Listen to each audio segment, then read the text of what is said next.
Hi hello welcome back to ನನ್ನ YouTube ಚಾನಲ್ಗೆ ಮತ್ತೊಂದು ಬ್ಲಾಗ್ಗೆ ಸ್ವಾಗತ ಸುಸ್ವಾಗತ ಅನ್ನುತ್ತಾ ಈ ಬ್ಲಾಗ್ನ ನಾನು ಸ್ಟಾರ್ಟ್ ಮಾಡ್ತಾ ಇರೋದು. ಸೊ ಗೆಸ್ ಮಾಡಿ ನಾನು ಎಲ್ಲಿ ಬಂದಿರ್ಬೋದು. ಸೊ ನಾನು ಬಂದಿದ್ದು ಮೈಸೂರಿಗೆ. ಸೊ ಮೈಸೂರು ಏನಕ್ಕೆ ಬಂದಿದ್ದಪ್ಪ ಅಂತಂದರೆ ನಮ್ಮ ಅಕ್ಕಂದು ಹೋಮ್ ಡೆಡಿಕೇಶನ್ ಇದೆ. ಸೊ ಬನ್ನಿ ಈ ಬ್ಲಾಗ್ನ ನಾನು ಶೇರ್ ಮಾಡ್ತೇನೆ. ಅವರು ಯಾವ ಥರ ಕನ್ಸ್ಟ್ರಕ್ಟ್ ಮಾಡಿದ್ದಾರೆ ಈ ಹೋಮ್ ಅಂತ. ಅವರು ಡ್ರೀಮ್ ಹೋಮ್ ಅಂತ ನಾನು ಕರಿಬೋದು. ಎಷ್ಟೋ ದಿನದಿಂದ ಅವರು ಡ್ರೀಮ್ಸ್ ಎಲ್ಲರಿಗೂ ಒಂದೊಂದು ಅವ್ರ ಥರ ಡ್ರೀಮ್ಸ್ ಇರುತ್ತೆ. ಸೊ ಫೈನಲಿ ಅವರು ಡ್ರೀಮ್ ಹೋಮ್ನ ಮತ್ತೊಂದು ಸಾರಿ ಕಟ್ಟಿದ್ದಾರೆ. ಸೊ ಈ ಬ್ಲಾಗ್ನ ನಿಮಗೆ ಶೇರ್ ಮಾಡೋಕ್ಕೆ ಇಷ್ಟಪಡ್ತಾ ಇರೋದು. ಸೊ ಅವ್ರನ್ನ ಡ್ರೀಮ್ ಹೋಮ್ ನೀವು ನೋಡಲೇಬೇಕು ಈ ಬ್ಲಾಗಲ್ಲಿ, ಸ್ಕಿಪ್ ಮಾಡಲೇ ನೋಡ್ತಾನೆ ಇರಿ ಈ ವಿಡಿಯೋ ಬ್ಲಾಗ್ನ. ಸೊ ಬನ್ನಿ ಗಾಯ್ಸ್, ನಿಮಗೆ ತೋರಿಸ್ತೇನೆ ಯಾವ ಥರ ಇವ್ರು ನಮ್ಮ ಅಕ್ಕ ಮನೆ ಕಟ್ಟಿದ್ದಾರೆ. ಫೈನಲಿ ಅವ್ರ ಡ್ರೀಮ್ ಹೋಮ್ ಕಂಪ್ಲೀಟ್ ಆಯಿತು. ಸೊ ಈ ಬ್ಲಾಗ್ನ ನಿಮಗೆ ಶೇರ್ ಮಾಡೋಕ್ಕೆ ನಾನು ಇಷ್ಟಪಡ್ತಾನೆ. ಸೊ ಬನ್ನಿ ಹೋಗೋಣ. ಇದು ಸೆಕೆಂಡ್ ಪಾರ್ಟ್ ನನ್ನ ವಿಡಿಯೋ ಕ್ಲಿಪ್ ನಿಮಗೆ ಶೇರ್ ಮಾಡೋಕ್ಕೆ ನಾನು ಇಷ್ಟಪಡ್ತಾ ಇರೋದು. ಸೊ ಫಸ್ಟ್ ಪಾರ್ಟ್ ಬಂದುಬಿಟ್ಟು ನನ್ನ ಮನೆಯ ಕಂಪ್ಲೀಟ್ ವ್ಯೂವನ್ನು ತೋರಿಸಿದ್ದು ಯಾವ ಥರ ಇದೆ ನಮ್ಮ ಅಕ್ಕನ ಮನೆ. ತುಂಬ ಬ್ಯೂಟಿಫುಲ್, ಅದ್ಭುತವಾಗಿದೆ. ನನಗಂತೂ ತುಂಬ ಇಷ್ಟ ಆಯಿತು. ಸೊ ಸೆಕೆಂಡ್ ಪಾರ್ಟಲ್ಲಿ ಬಂದುಬಿಟ್ಟು ಪ್ರೇಯರ್ ಇದೆ. ಸೊ ನೀವು ಯಾವ ಥರ ನಿಮ್ಮ ಮನೆಗಳಲ್ಲಿ ಪೂಜೆ ಮಾಡ್ತಿರೋ ಓಪನಿಂಗ್ಗಳಲ್ಲಿ, ಸೊ ಹೀಗೆ ನಾವು ಕೂಡ ಪ್ರೇಯರ್ ಮಾಡ್ತೇವೆ ಓಪನಿಂಗನ್ನು. ನಿಮಗೆ ಈ ವಿಡಿಯೋ ಕೆಳಗಡೆ ಶೇರ್ ಮಾಡೋಕ್ಕೆ ಇಷ್ಟಪಡ್ತಾರೆ. ಹಂಗೆ ಇಬ್ಬರು ರೆಡಿ ಆಗಿದ್ದಾರೆ, ಸೂಪರ್ ಆಗಿ ಕಾಣ್ತಾ ಇದ್ದಾರೆ. ನಮ್ಮ ಮಮ್ಮಿಯವರು ಸ್ವಲ್ಪ ಸೇಮ್ ಟ್ವಿನ್ಸ್ ಹಂಗೆ ಅನಿಸ್ತಾರೆ ಎಲ್ಲರೂ ಹಂಗೆ ಅನ್ನೋದು. ಸೊ ಬನ್ನಿ ಹೋಗೋಣ ಕೆಳಗಡೆ. ಸೊ ಫೈನಲಿ ಎಲ್ಲರೂ ಹೋಗ್ತಾ ಇದ್ದೀವಿ. ಫೈನಲಿ ಕಾರ್ ಬಂತು, ನಾವು ಹೋಗ್ತಾ ಇದ್ದೀವಿ. ಈಗ ಫಿಸಿಯೋಥೆರಪಿ ಸ್ಟಾರ್ಟ್ ಆಗಿದೆ. ಆಯಿತು 2 ತಿಂಗಳು. ನಾನು ಮನೆಗೆ ಬಂದೆ. ಸೊ ಬನ್ನಿ ತೋರಿಸ್ತೇನೆ ಯಾವ ಥರ ಇದೆ ನಮ್ಮ ಅಕ್ಕಂದು ಡ್ರೀಮ್ ಹೋಮ್. ಅವ್ರು ಕಟ್ಸಿದ್ದು.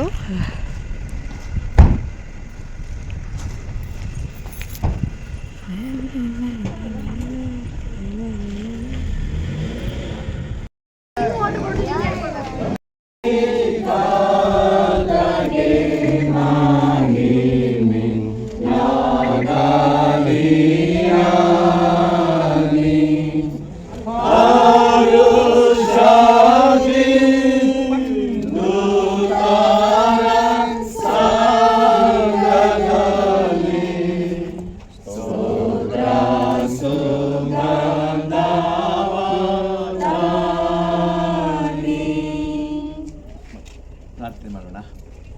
ಎಲ್ಲ ಶುಭ ಕಾರ್ಯಗಳಿಗೆ ಮೂಲ ಕಾರಣ ಆದಂಥ ನಮ್ಮ ತಂದೆಯಾದ ದೇವರೇ, ನಿನ್ನ ಅನುಗ್ರಹದಿಂದ ಶ್ರೀಯುತ ಅಶೋಕ್ ಕುಮಾರ್ ಅವರ ಕುಟುಂಬ, ರೋಹಿ ವಿನೋಲಿಯಾ ಮತ್ತು ಶ್ರೀಯುತ ಸಾಗರ್, ಶ್ರೀಮತಿ ಶ್ವೇತಾ ಮತ್ತು ಮಕ್ಕಳು ಎಲ್ಲರ ಸಹಕಾರದಿಂದ ಸ್ವಾಮಿ ಈ ನಿವೇಶನ ಸುಂದರವಾದಂಥ ಮನೆ ನಿರ್ಮಾಣವಾಗಿದೆ ಸ್ವಾಮಿ.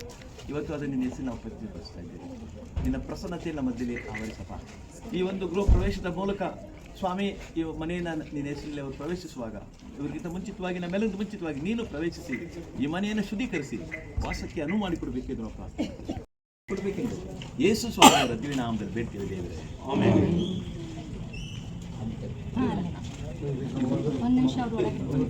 ದೇವರ ಮಹಿಮೆಗಾಗಿ ನಾನು ಬಾಗಿಲನ್ನು ತೆರೆಯಲ್ಪಟ್ಟು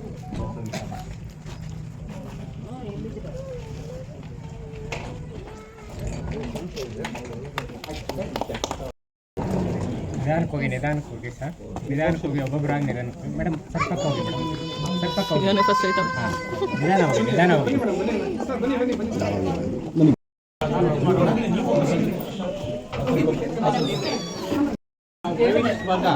ನೀನು ಬಾ ಸ್ವಾಮಿ, ನಿನ್ನ ಪ್ರಸನ್ನತೆ ಇದ್ದು ಇದನ್ನು ಆಶೀರ್ವದಿಸುವರಾಗಿ ಯೇಸುವಿನ ನಾಮದಲ್ಲಿ ಬೇಡಿಕೊಳ್ಳುತ್ತೇವೆ ದೇವರೇ, ಆಮೆನ್.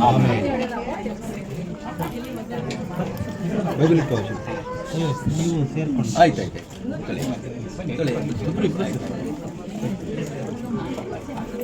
ತಂದೆ ಕುಮಾರ ಪರಿಶುದ್ಧಾತ್ಮನಾಗಿರುವ ತ್ರಿಯೇಕ ದೇವರ ಹೆಸರಿನಲ್ಲಿ ದೇವರ ಮಹಿಮೆಗಾಗಿ ಈ ಮನೆಯನ್ನು ನಾನು ಈ ಕ್ಲಾಪ್ ಹಾಕ್ರೆ ಈ ಮನೆಗೆ ಹೋಗುವ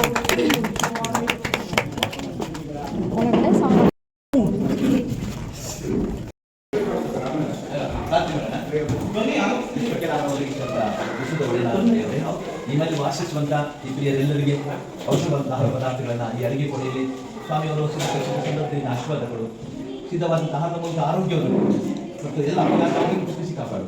ಮುಖ್ಯವಾಗಿ ಅಡುಗೆ ಕೊನೆಯಿಂದ ಅದಕ್ಕೆ ಅನುಮಾನಿಕೊಳ್ಬೇಕು. ಯೇಸು ಸ್ವಾಮಿಯವರಲ್ಲಿ ನಾವು ಭೇಟಿದ್ದೇವೆ.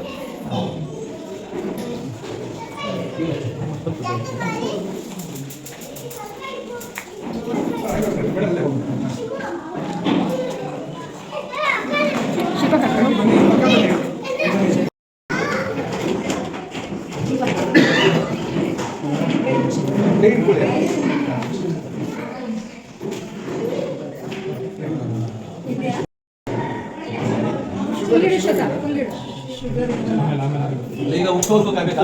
ಅಥವಾ ಬೇರೆ ಕಡೆ ಸ್ಪ್ರೇ ಮಾಡ್ಬೋದಾ? ಹೌದು. ಬನ್ನಿ ಬನ್ನಿ ಬನ್ನಿ.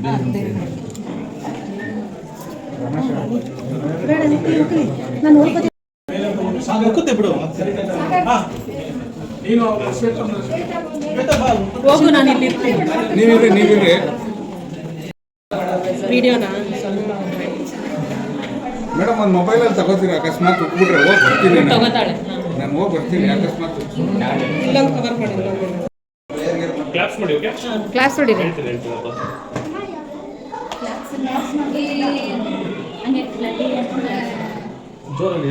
ಎಲ್ಲರೂ ಎಂಜಾಯ್ ಮಾಡ್ಕೊಂಡು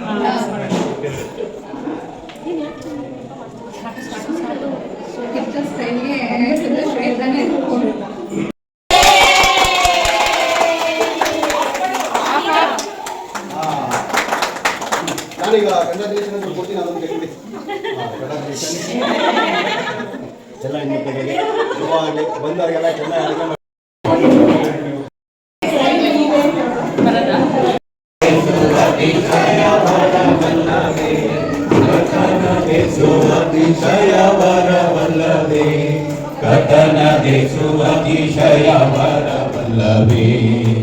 ಮಿತಿ ಇಲ್ಲದ ದೇವ ಸುತನು ರಕ್ಷಕನ ಪಾಪದಿಂದ ನರಕ ಪಾತ್ರರಾದರು, ಪಾಪದಿಂದ ನರಕ ಪಾತ್ರರಾದರು, ಪಾಪದಿಂದ ನರಕ ಪಾತ್ರರಾದರು. ಕರ್ತನೆ, ಮುಖ್ಯವಾಗಿ ಶ್ರೀಯುತ ಅಶೋಕ್ ಕುಮಾರ್ ಅವರು ಇರುವಾಗಲೇ ಈ ಮನೆಯ ಗೃಹ ಪ್ರವೇಶ ಆಗಬೇಕೆಂಬುದಾಗಿ ಬಹಳ ಪ್ರಯತ್ನ ಪಟ್ಟರು ಸ್ವಾಮಿ. ಆದರೆ ನಿನ್ನ ಯೋಜನೆ ಬೇರೆಯಾಗಿತ್ತು. ಆದರೂ ಕೂಡ ನಿನ್ನ ಸಾನ್ನಿಧ್ಯದಲ್ಲಿ ಇದ್ದುಕೊಂಡು ಅವರು ಈ ಮನೆಯನ್ನು ನೋಡಿ ಸಂತೋಷ ಪಡ್ತಾ ಇದ್ದಾರೆ ಎಂಬುದಾಗಿ ನಾವು ನಂಬ್ತೇವೆ ಸ್ವಾಮಿ. ಮುಖ್ಯವಾಗಿ ಸಹೋದರಿ ರೋಹಿ ವಿನೋಲಿಯ ಅವರನ್ನ ಆಶೀರ್ವಾದ ಮಾಡು. ಮುಖ್ಯವಾಗಿ ಮನೆಯಲ್ಲಿ ಅವರು ಮಗ ಸೊಸೆ ಮೊಮ್ಮಕ್ಕಳೊಂದಿಗೆ ವಾಸಿಸುವಾಗ ಸ್ವಾಮಿ ಸಂತೋಷವಾಗಿ ಇಲ್ಲಿ ಸಮಯವನ್ನು ಕಳೆಯುವ ಹಾಗೆ ಸ್ತೋತ್ರವು ನನ್ನ ಬಾಯಲ್ಲಿರುವುದು ಇದನ್ನು ದೀನರಲ್ಲಿ ಸಂತೋಷಿಸುವರು. ನನ್ನೊಡೆ ಯೆಹೋವನನ್ನು ಕೊಂಡಾಡಿರಿ, ನಾವು ಒಟ್ಟಾಗಿ ಆತನ ಹೆಸರನ್ನು ಘನಪಡಿಸೋಣ. ನಾನು ಅವನ ಸನ್ನಿಧಿಯಲ್ಲಿ ಬೇಡಿಕೊಳ್ಳಲು ಆತನ ಸದುತ್ತರವನ್ನು ಕೊಟ್ಟು ಎಲ್ಲ ಭೀತಿಯಿಂದ ನನ್ನನ್ನು ತಪ್ಪಿಸಿದನು. ಆತನನ್ನೇ ದೃಷ್ಟಿಸಿದವರು ಪ್ರಕಾಶವನ್ನು ಹೊಂದಿದರು, ಅವರ ಮುಖವು ಲಜ್ಜೆಯಿಂದ ಕೆಡುವುದೇ ಇಲ್ಲ. ಕಷ್ಟದಲ್ಲಿದ್ದ ಈ ಮನುಷ್ಯನು ಮೊರೆ ಇಡಲು ಯೆಹೋವನು ಕೇಳಿ ಎಲ್ಲ ಬಾಧೆಗಳಿಂದ ಬಿಡಿಸಿದನು. ಯೆಹೋವನು ಭಯಭಕ್ತಿ ಉಳ್ಳವರ ಸುತ್ತಲ ಆತನ ದೂತನು ದಂಡಿಸಿ ಕಾವಲಾಗಿದ್ದು ಕಾಪಾಡುತ್ತಾನೆ. ಯೆಹೋವನು ಸರ್ವೋತ್ತಮನೆಂದು ಅನುಭವದಿಂದ ತಿಳಿದುಕೊಳ್ಳಿರಿ, ಆತನನ್ನು ಆಶ್ರಯಿಸಿಕೊಂಡವರು ಎಷ್ಟೋ ಧನ್ಯರು. ಯೆಹೋವನ ಜನರೇ, ಆತನಲ್ಲಿ ಭಯಭಕ್ತಿ ಉಳ್ಳವರಾಗಿರ್ರಿ. ಆತನಲ್ಲಿ ಭಯಭಕ್ತಿ ಉಳ್ಳವರಿಗೆ ಯಾವ ಕೊರತೆಯೂ ಇರುವುದಿಲ್ಲ. ಪ್ರಾಯದ ಸಿಂಹಗಳಾದರೋ ಹೊಟ್ಟೆಗಿಲ್ಲದೆ ಹಸಿದಾವು. ಯೆಹೋವನ ಸನ್ನಿಧಿಯಲ್ಲಿ ಬೇಡಿಕೊಳ್ಳುವವರಿಗೆ ಯಾವ ಮೇಲೆಯೂ ಕಡಿಮೆ ಇಲ್ಲ. Thank you. ರಕ್ಷಕನ ನಿನ್ನ ವಂದಿತ ನಾಮವನ್ನೇ ಚರಣ ಬಿಟ್ಟು ಚರಣಾಡೋಣ.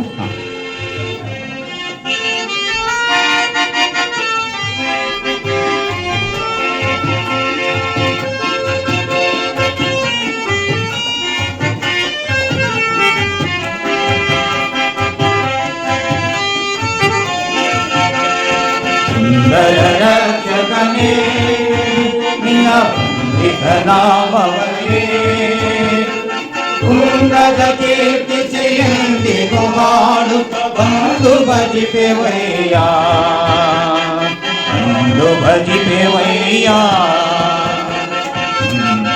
ರಕ್ಷಕನೇ ನಿನ್ನ ವಂದಿತ ನಾಮವನ್ನೇ ಕುಂದದ ಕೀರ್ತಿಸಿ ಎಂದಿಗೂ ಹಾಡುತ್ತ ಬಂದು.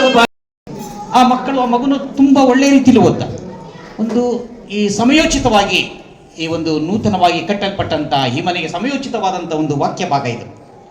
ನಾನು ದೇವರು ಎಡಬಿಡದೆ ಕೊಂಡಾಡ್ತೀನಿ, ಯಾವಾಗಲೂ ನನ್ನ ಸ್ತೋತ್ರದೆ. ಆದರೆ ನೂತನವಾಗಿ ಕಟ್ಟಲ್ಪಟ್ಟಂಥ ಈ ಮನೆಯಲ್ಲಿ ಸಮಯೋಚಿತವಾಗಿ ಬಂದಂಥ ವಾಕ್ಯ ಅದು, ನಾನು ಎಡಬಿಡದೆ ಯೆಹೋವನನ್ನು ಕೊಂಡಾಡುತ್ತೇನೆ. ಅದು ಕೊಂಡಾಡೋದಕ್ಕೆ ಮನೆಯಲ್ಲಿ ದೇವರ ಸ್ತೋತ್ರ ಮನೆಯಲ್ಲಿ ಇರಬೇಕು. ನನ್ನ ಬಾಯಲ್ಲಿ ಯಾವಾಗಲೂ ದೇವರ ಸ್ತೋತ್ರ ಇರ್ತದೆ. ಕೊಂಡಾಡುವಂಥದ್ದು, ಸ್ತೋತ್ರ ಇರುವಂಥದ್ದು ಈ ಮನೆಗೆ ಪ್ರಥಮವಾಗಿ ಸಮಯೋಚಿತವಾಗಿ ಕೊಡಲ್ಪಟ್ಟಂಥ ದೇವರ ವಾಕ್ಯ. ಈ ವಾಕ್ಯ ನಾವು ಬರುವಾಗ ಮುನ್ನ ನಾನು ಮೊದಲನೇದಾಗಿ ನಮ್ಮ ಅಶೋಕ್ ಮಾಮನನ್ನು ಒಂದು ನೆನಪು ಮಾಡಬೇಕಾಗಿದೆ. ಅಶೋಕ್ ಮಾಮ ನಮ್ಮ ಅತ್ತೆ ಕಿಟ್ಟು ದೇವರು, ಅವರ ನೆನಪಿನಲ್ಲಿ ಅವರ ಕನಸು, ಆ ಕನಸನ್ನು ನಮ್ಮ ಸಾಗರ್ ಮತ್ತು ನಮ್ಮ ಶ್ವೇತಾ ಯವನಸ್ಥ ಮಕ್ಕಳು ಮಾಡಿದ್ದಾರೆ. ಆ ಕನಸು ಇದೆಯಲ್ಲ, ಅವರ ಕನಸು ನಿಜವೂ ಒಂದು ವಿಷನ್ ಅವರಲ್ಲಿತ್ತು, ಒಂದು ವಿಷನ್ ಇತ್ತು. ಪ್ರಾರ್ಥನೆ ಮಾಡೋಣ. ಕರ್ತನೇ ನಮ್ಮನ್ನು ಕರುಣಿಸು, ಕ್ರಿಸ್ತನೇ ನಮ್ಮನ್ನು ಕರುಣಿಸು. ಸರ್ವಶಕ್ತನಾದ ದೇವರೇ, ನಮ್ಮ ಪಿತೃಗಳ ಪ್ರಭುವಾದ ದೇವರೇ, ಅಬ್ರಹಾಮನನ್ನು ಆಶೀರ್ವದಿಸಿ ಎಲ್ಲ ಜನಾಂಗಗಳಿಗೂ ಅವನು ಆಶೀರ್ವಾದ ನಿಧಿಯಾಗಿ ಮಾಡಿದಾತನೇ ಈ ಮನೆಯನ್ನು ಆಶೀರ್ವದಿಸು. ದೇವರೇ, ಐಗುಪ್ತ ದೇಶದಲ್ಲಿ ಯೋಸೇಫನನ್ನು ಅರಸಿ ಅವನು ಮಹಾಪುರುಷನಾಗುವಂತೆ ಮಾಡಿದಾತನೇ ಈ ಮನೆಯ ಆಹಾರವನ್ನು ದಯಪಾಲಿಸು. ನಮಗೆ ತಪ್ಪು ಮಾಡಿದವರು ನಾವು ಕ್ಷಮಿಸಿದಂತೆ ನಮ್ಮ ತಪ್ಪುಗಳನ್ನು ಕ್ಷಮಿಸು. ನಮ್ಮನ್ನು ಶೋಧನೆಗೆ ಸೇರಿಸದೆ ಕೇಡಿನಿಂದ ತಪ್ಪಿಸು. ರಾಜ್ಯವು ಬಲವು ಮಹಿಮೆಯು ಸದಾಕಾಲ ನಿನ್ನವೇ ಸ್ವಾಮಿ. ಆಮೆನ್. ನಮ್ಮ ಕರ್ತನಾದ ಯೇಸು ಕ್ರಿಸ್ತನ ಕೃಪೆ, ತಂದೆಯಾದ ದೇವರ ಪ್ರೀತಿ, ಪರಿಶುದ್ಧಾತ್ಮನ ಅನ್ಯೋನ್ಯತೆ, ಆತನ ನಡೆಸುವಿಕೆ, ನೂತನವಾಗಿ ಕಟ್ಟಲ್ಪಟ್ಟಂಥ ಈ ಮನೆಯಲ್ಲಿ ವಾಸಿಸುವಂಥ ಪ್ರತಿಯೊಬ್ಬೊಬ್ಬರ ಸಂಗಡ, ಮುಖ್ಯವಾಗಿ ನಮ್ಮ ವಿನೋಲಿ ಅತಿ ಅವರ ಸಂಗಡ, ಮಗನು, ಸೊಸೆ, ಹಳಿಯ ಮಗಳು, ಮೊಮ್ಮಕ್ಕಳು, ಅವರ ಬಂಧು ಬಾಂಧವರು, ಒಡ ಹುಟ್ಟಿದವರು, ನಿನ್ನ ಸನ್ನಿಧಿಯಲ್ಲಿ ತಲೆಬಾಗಿರುವ ಪ್ರತಿಯೊಬ್ಬೊಬ್ಬರ ಸಂಗಡ ನಿತ್ಯ ನಿರಂತರವೂ ನೆಲೆಯಾಗಿರಲಿ. ಆಮೆನ್. ಇವತ್ತು ನಾನು ನಮ್ಮ ಹಳೆಯ ವಿಷಯಕ್ಕಾಗಿ ಸ್ವಲ್ಪ ಎರಡು ಮಾತುಗಳನ್ನು ಆಡಲು ಇಷ್ಟಪಟ್ಟಿದ್ದೇನೆ. ನಮ್ಮ ಹಳೆ ಹಲೋ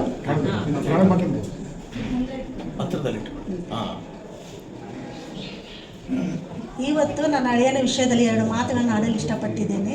ಯಾಕಂದರೆ ನಮ್ಮ ಹಳೆಯ ಸಾಗರ್ ಅಂದರೆ ಆತನು ಎಷ್ಟು ಒಳ್ಳೆಯವನಂತ ನನಗೆ ಹೇಳಲಿಕ್ಕೆ ಸಾಧ್ಯವಿಲ್ಲ. ಆದರೆ ನಮ್ಮ ಮನೆಯವರು ಅದಕ್ಕೆ ಎಷ್ಟು ಇಷ್ಟಪಡ್ತಿದ್ರು ಅಂದರೆ, ಸಾಗರ್ ಬರ್ತಾರೆ ಅಂದರೆ ಆತನಿಗೆ ಅಷ್ಟು ಸಂತೋಷ. ಮೈಸೂರಿಂದ ರಾಯಚೂರಿಗೆ ಬರಬೇಕಾದ್ರೆ ರಾತ್ರಿಯಲ್ಲಿ ಕೂತ್ಕೊಂಡು ಅವರನ್ನು ಕರ್ಕೊಂಡು ಮನೆಗೆ ಕರ್ಕೊಂಡು ಬರೋರು. ಸಾಗರ್ ಅಂದರೆ ನನ್ನ ಮಗ ಇದ್ದಾಗೆ. ಸಾಗರ್ ಅಂದರೆ ಎಷ್ಟು ಶಾಂತಿ ಸ್ವಭಾವ. ಸಾಗರ್ ಅಂದರೆ ಅದು ಒಂದು ಥರ ಸಮುದ್ರ ಇದ್ದಾಗೆ.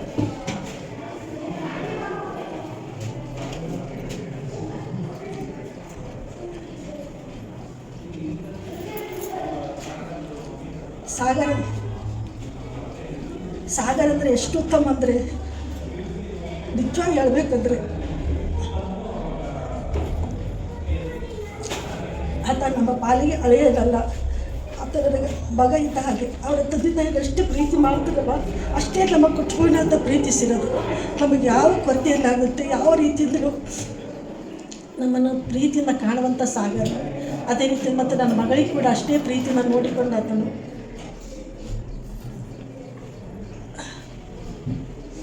ಈ ಮನೆ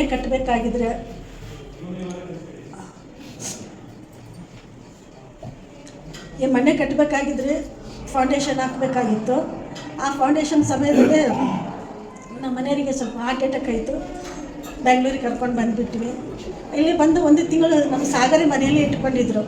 ಅವಾಗ ಹೇಳಿದ್ರು, ಸಾಗರ ಒಂದು ಸತಿ ಆದ್ರೆ ನಿಮ್ಮ ಮನೆ ಕರ್ಕೊಂಡು ಹೋಗಿ,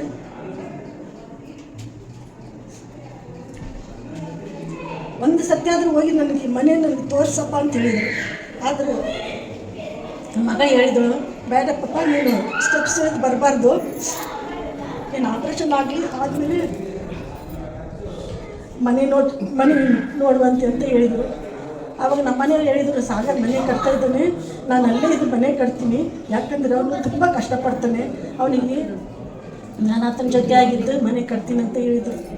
ಅದೇ ರೀತಿಯಿಂದ ಸಾಗರ್ ಅಂದರೆ ನಮ್ಗೆ ಎಷ್ಟು ಹೇಳ್ಕೊಂಡ್ರೂ ಸಾಲಲ್ಲ ಅದು ನಮ್ಮ ಜೀವನದಲ್ಲಿ. ಯಾಕಂದರೆ ಆತನಿಗೆ ಎಷ್ಟು ಕಷ್ಟ ವ್ಯಕ್ತಿ ಅಂದರೆ, ಆತನ ಎಷ್ಟು ಕಷ್ಟಪಡ್ತಾನಂದರೆ ಆತನ ನಾವು ಎಣಿಸಲಿಕ್ಕೆ ಸಾಧ್ಯವಿಲ್ಲ. ಆದರೆ ಎಷ್ಟು ಸುಂದರವಾದ ಮನೆ ಕಟ್ಟೇನಂದರೆ, ಇದು ನನಗೆ ಇವತ್ತು ಈ ಮನೆ ನೋಡಿದರೆ ನನಗೆ ಸ್ವರ್ಗ ನೋಡಿದಾಗ ಅನಿಸಿತ್ತು. ಅಷ್ಟು ದೇವರ ನಾಮ ಸ್ತೋತ್ರ ಹೇಳ್ತೇನೆ. ಇಷ್ಟೊಂದು ನಾವು ನೋಡುವಂಥ ಭಾಗ್ಯವಂತಾರೆ.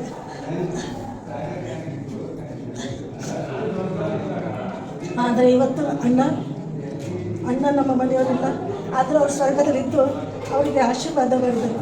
ಅವ್ರ ಆಶೀರ್ವಾದದಿಂದ ಇಷ್ಟು ಒಳ್ಳೆ ಮನೆ ಆಗಿರಬೇಕಂತ ನಾನು ನೆನೆಸ್ಕೊಳ್ತೀನಿ. ಅದೇ ರೀತಿಯಿಂದಾಗಿ ನಾನು ಅಳಿಯನಿಗೆ ಒಳ್ಳೆಯ ದೇವರ ಆಯುಷ್ಯ, ಆರೋಗ್ಯ, ಭಾಗ್ಯ, ಅವ್ರ ಅಮ್ಮನಿಗೆ, ಅವ್ರ ಕುಟುಂಬದವರೆಲ್ಲರೂ ದೇವರು ಕಾಯ್ದು ಕಾಪಾಡಲಿ. ನಮ್ಮ ಸಾಗರ ಜೀವಿತದಲ್ಲಿ ಏನೇನು ನೆನೆಸ್ಕೊಳ್ತಾನಲ್ಲ ದೇವರು ಅದನ್ನು ಕೊಟ್ಟು ಅದನ್ನು ಒದಗಿಸಲಿ ಎಂದು ನಾನು ದೇವರನ್ನು ಪ್ರಾರ್ಥಿಸ್ತೇನೆ. ದೇವರ ನಾಮಕ್ಕೆ ಸ್ತೋತ್ರ. ನೀವೆಲ್ಲ ಎರಡು ಮಾತುಗಳನ್ನು ಕೇಳಿಸ್ಕೊಂಡಿದ್ದಕ್ಕಾಗಿ ನಾನು ಹೃದಯಪೂರ್ವಕವಾಗಿ ನಿಮ್ಮನ್ನು ವಂದಿಸುತ್ತೇನೆ. ಈ ಮನೆ ಕಟ್ಟೋದು ಒಂದು ದೊಡ್ಡ ಜರ್ನಿ. ಯಾಕಂದರೆ ಈ ಮನೆಯದು ಇನಿಷಿಯಲ್ ಸ್ಟೇಜಿಂದ ನಮ್ಮ ತಂದೆ ಇದ್ದರು, ಆದರೆ ಆ ಸಮಯದಲ್ಲಿ ಅವ್ರಿಗೆ ಬಂದು ಈ ಪ್ಲೇಸು ನೋಡೋಕ್ಕಾಗಲಿಲ್ಲ. ಆಮೇಲೆ ಹಾಗೆ ಹೇಗೋ ಕಷ್ಟಪಟ್ಟು ಹೇಗೇಗೋ ಕಟ್ತಾ ನೋಡಿದ್ರೆ ನಮ್ಮ ಮಾವನವ್ರಿಗೆ ತುಂಬ ಆಸೆ ಇತ್ತು. ಅವ್ರಿಗಾಗಿಯೇ ನಾವು ಗ್ರೌಂಡ್ ಫ್ಲೋರ್ ಮನೆ ಕಟ್ಟಬೇಕು, ಆಮೇಲೆ ಒಂದು ಇಂಟೀರಿಯರ್ಸ್ ಟೈಮಿಂದ ಹಿಡ್ಕೊಂಡು ಅವ್ರಿಗೆ ಯಾವ ಥರ ಕನ್ವೀನಿಯೆಂಟಾಗಿ ರೂಮ್ ಸೆಟ್ ಮಾಡಬೇಕು, ಯಾವ ಥರ ವಿಂಡೋ ಸೆಟ್ ಆಗಬೇಕು ಅಂತ ಆರ್ಕಿಟೆಕ್ಟ್ ಜೊತೆ ಕೂತು ಎಷ್ಟೊಂದು ಟೈಮ್ ಸ್ಪೆಂಡ್ ಮಾಡಿ ಎಲ್ಲ ಮಾಡಿದ್ವಿ. ಆದರೆ ದೇವ್ರದ್ದು ಆಲೋಚನೆ ಇನ್ನೊಂದು ಥರ ಇದೆ, ಅದಕ್ಕೆ ನಾವೇನು ಮಾಡೋದಕ್ಕಾಗಲ್ಲ. ಆದರೆ ಈ ಒಂದು ಕಂಪ್ಲೀಟ್ ಜರ್ನಿಯಲ್ಲಿ ನಾನು ಸಾಗರ್ಗಾಗಿ ಹೇಳೋದೇನೆಂದರೆ ಅವರು ತುಂಬ ಕಷ್ಟಪಟ್ಟಿದ್ದಾರೆ. ಯಾಕಂದರೆ ಒಂದೊಂದು ಹಂತದಲ್ಲೂ ಅವರು ಯಾವ್ಯಾವ ರೀತಿ ಒಂದೇ ಸ್ಟ್ರಾಂಗ್ ಪರ್ಸನ್ ಆಗಿ ನಿಂತು ಪ್ರತಿಯೊಂದು ಇಶ್ಯೂಸ್ನ ಫೇಸ್ ದೇವರು ನಮ್ಮನ್ನ ನಡೆಸಿದ್ದಕ್ಕಾಗಿಯೇ ನಾವು ನಡೆಸಿ ಮತ್ತೆ ಪುನಃ ಈ ಮನೆಗೆ ಬಂದು ಈ ಒಂದು ಸಮಯವನ್ನು ಕಾಣೋ ಹಾಗೆ ನಮಗೆ ದೇವರ ಆಶೀರ್ವಾದಿಸಿದ್ದಕ್ಕಾಗಿ ಸ್ತೋತ್ರ. ನೀವೆಲ್ಲ ಬಂದಿದ್ದಕ್ಕಾಗಿ ಸ್ತೋತ್ರ. Thank you. ಸ್ತೋತ್ರವಾಗಲಿ. ಮೊದಲನೇದಾಗಿ ನೀವೆಲ್ಲರೂ, ನಾನು ನಿಮ್ಮೆಲ್ಲರಿಗಿಂತ ತುಂಬ ಚಿಕ್ಕವನು, ಸುಮಾರು ಜನರಿಗಿಂತ, ಕೆಲವ್ರಿಗಿಂತ ದೊಡ್ಡವನು ಇದ್ದೀನಿ. ಆದ್ರೂ ಕೂಡ ನಾನು ಯೂಶಲಿ ಪ್ರತಿ ಸಲ ಖುದ್ದಾಗಿ ಪ್ರತಿಯೊಬ್ಬರನ್ನು ಭೇಟಿ ಮಾಡಿ ಕರೆಯೋ ಒಂದು ಅಭ್ಯಾಸ ಇದೆ. ಆದರೆ ಈ ಬಾರಿ ನನಗೆ ಆ ಒಂದು ಅವಕಾಶ ಸಿಗಲಿಲ್ಲ. ಭಾಳ ನಾನೇ ಬ್ಯುಸಿಯಾಗಿದ್ದರಿಂದ ಯಾವ ಕಡೆನೂ ಫೋಕಸ್ ಮಾಡೋಕ್ಕೂ ಭಾಳ ಕಷ್ಟ ಇತ್ತು. ಆ ಒಂದು ಸಮಯದಲ್ಲಿ ಎಲ್ಲರಿಗೂ ಏನೋ ಒಂದು 3-4 ಜನ ಬಿಟ್ಟು ಮಿಕ್ಕಿದವರು ಎಲ್ರಿಗೂ ಒಂದೊಂದು ದೂರವಾಣಿ ಕರೆ ಮಾತ್ರ ಮಾಡಿರೋದು. ಅದಕ್ಕೆಲ್ಲ ನೀವು ಒಂದು ಅಭಿಮಾನ ಕೊಟ್ಟು ಬೆಲೆ ಕೊಟ್ಟು ಎಲ್ಲರೂ ಬಂದಿದ್ದೀರಾ. ನಿಮ್ಮೆಲ್ಲರಿಗೂ ಕೂಡ ಹೃತ್ಪೂರ್ವಕ ಧನ್ಯವಾದಗಳು. ಯಾಕಂದರೆ ನೀವಿದ್ದರೆ ನಾವು, ಇಲ್ಲ ಅಂದ್ರೆ ಇಲ್ಲ. ಯಾಕಂದರೆ ನಿಮ್ಮ ಒಂದು ಆಶೀರ್ವಾದ, ನಿಮ್ಮ ಒಂದು ಪ್ರೀತಿನೇ ನಮ್ಮನ್ನ ಮುನ್ನಡೆಸೋದು. ನನ್ನ ಹೆಂಡತಿ ಹೇಳ್ದಂಗೆ ಈ ಒಂದು ಮನೆ ಕಟ್ಟೋದು ಒಂದು ಜರ್ನಿ. ಈ ಒಂದು ಮನೆ ಕಟ್ಟಿರೋದಂತೂ ಒಂದು ಮೆಗಾ ಸೀರಿಯಲ್ ಥರನೇ ನನಗೆ ಅನಿಸಿರೋಂಥದ್ದು. ಸಮಯ 1 ವರ್ಷದಿಂದ 1-2 ತಿಂಗಳು 3 ತಿಂಗಳು ತಗೋತು. ಸಮಯದಲ್ಲಿ ಅಂತ ಏನು ಹೆಚ್ಚಿದಲ್ಲ, ಆದರೆ ಅಲ್ಲಿ ಪಟ್ಟಂಥ ಪ್ರತಿಯೊಂದು ಹಂತಗಳು ಮಾತ್ರ ತುಂಬನೇ ಒಂದು ಪಾಠ ಕಲಿಸ್ಕೊಡ್ತು. ನಾವು ಮೊದಲನೇದಾಗಿ, ನಾನು ಟೈಮ್ ಇದೆ, ಸೊ ಒಂದು 5-10 ನಿಮಿಷ ಮಾತಾಡ್ತೀನಿ. ಮೊದಲನೇದಾಗಿ ಒಂದು ಹಂತವಾಗಿ ಹೋಗ್ಬೇಕಾದ್ರೆ, ಯಾಕಂದರೆ ಯಾರನ್ನೂ ಮರಿಬಾರ್ದು ನಾನು. ಈಗಿರೋ ಮನೆ ground floor, first floor. Ground ಫ್ಲೋರಲ್ಲಿ ಬಾಡಿಗೆ, ಫಸ್ಟ್ ಫ್ಲೋರಲ್ಲಿ ನಾವಿದ್ದಿದ್ದು.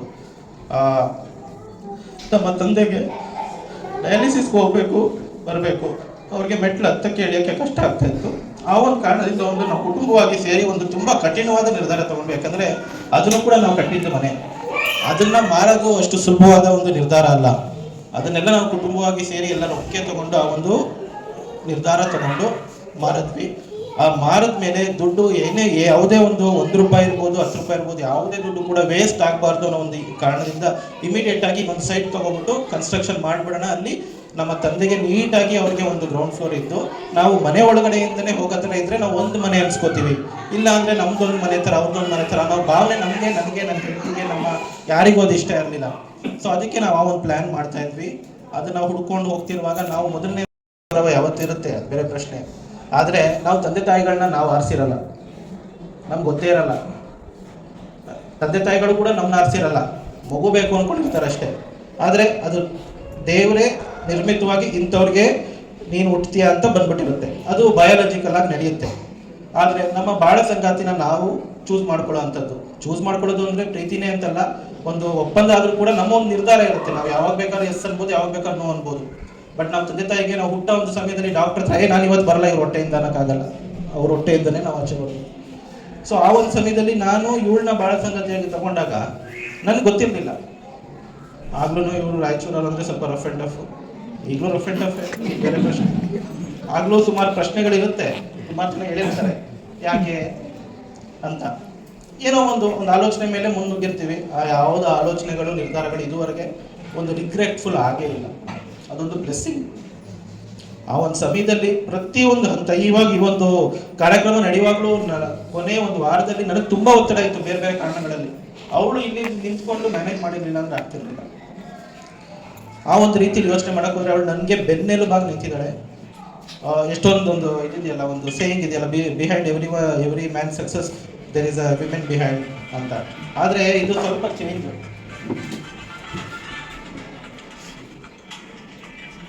ಇದು ಸ್ವಲ್ಪ ಚೇಂಜು. ಇವ್ರು ಬಿಹೈಂಡ್ ಇಲ್ಲ, ಮುಂದೆನೇ ನಿಂತ್ಬಿಟ್ಟಿದ್ದಾರೆ.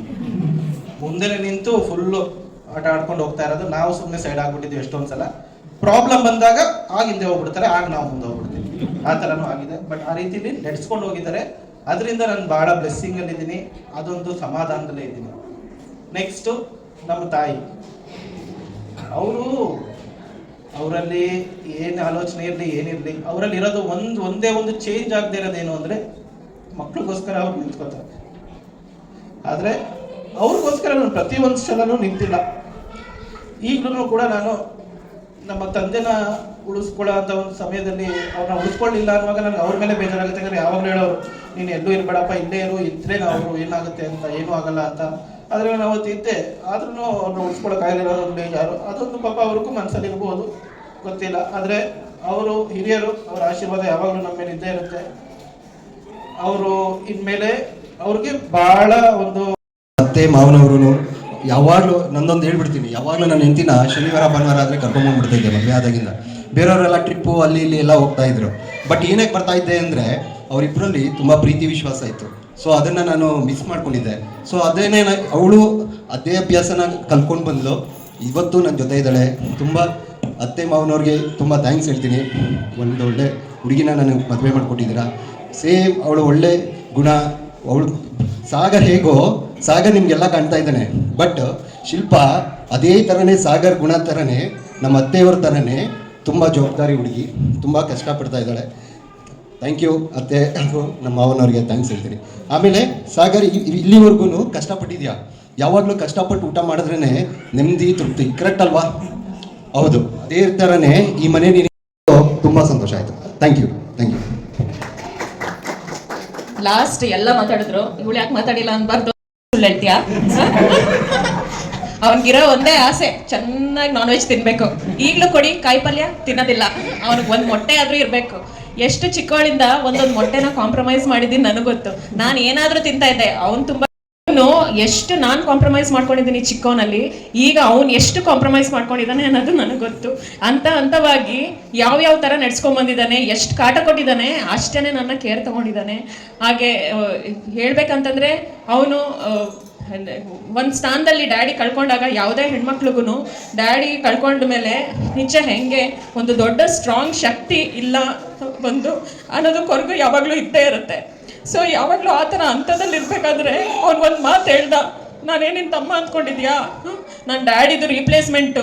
ನಾನು ಯಾವಾಗ ಯಾವ ಸ್ಥಾನನ ನಾನು ತುಂಬಬೇಕು ಅನ್ನೋದು ನನಗೆ ಗೊತ್ತಿದೆ. ಆ ಸ್ಥಾನದನ್ನು ನಾನು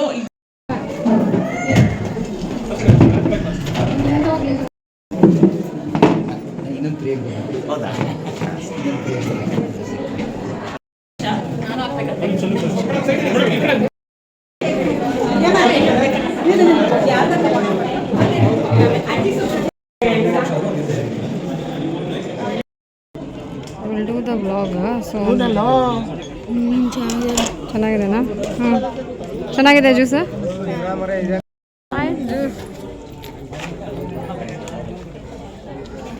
ಹಂಗೆ ಕೊಡ ಒಂದು ಅರ್ಜೆಂಟು.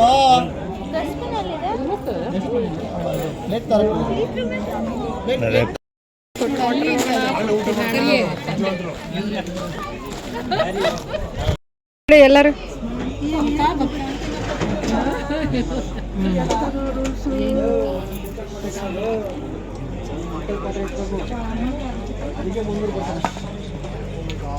ಸಾಕು ಸಾಕು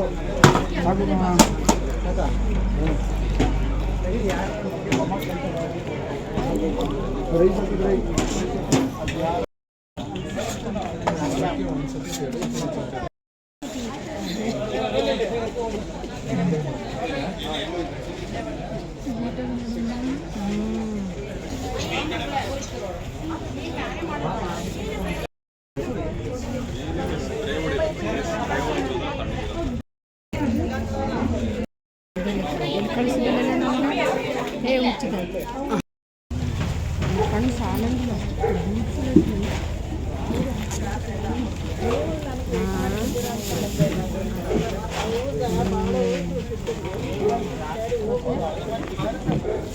ಹಾಂ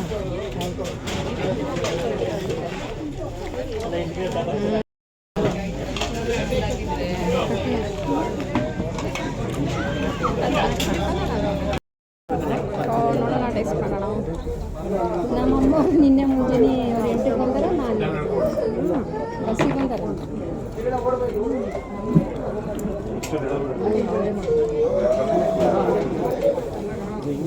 ಊಟ ಮಾಡ್ಕೊಂಡೆ. ಮಾಡ್ತೀನಿ ಅದೇನಿಲ್ಲ ನಾವು ತೆಗ್ದ್ಬಿಡಿಸಿ. ಶಾನು ಬಾ ಮೊನ್ನೆ ಡ್ಯಾಡಿ ಜೊತೆ ಒಂದು ನೋಡಿ ಮೂವರು ಇಲ್ಲಿ ನಿಂತು ವಿಡಿಯೋ ಬ್ಲಾಗ್ ಮಾಡ್ತಾ ಇದ್ದೀವಿ. ಇವರು ಚೆನ್ನಾಗಿ ನಮ್ಮ ಮಮ್ಮಿಯವರು ಫುಲ್ ಸಪೋರ್ಟ್ ಕೊಡ್ತಾರೆ. ಶೂಟ್ ಮಾಡೋಕ್ಕೆ ಎಷ್ಟು ತುಂಬ ಚೆನ್ನಾಗಿರುತ್ತೆ ನೋಡಿ.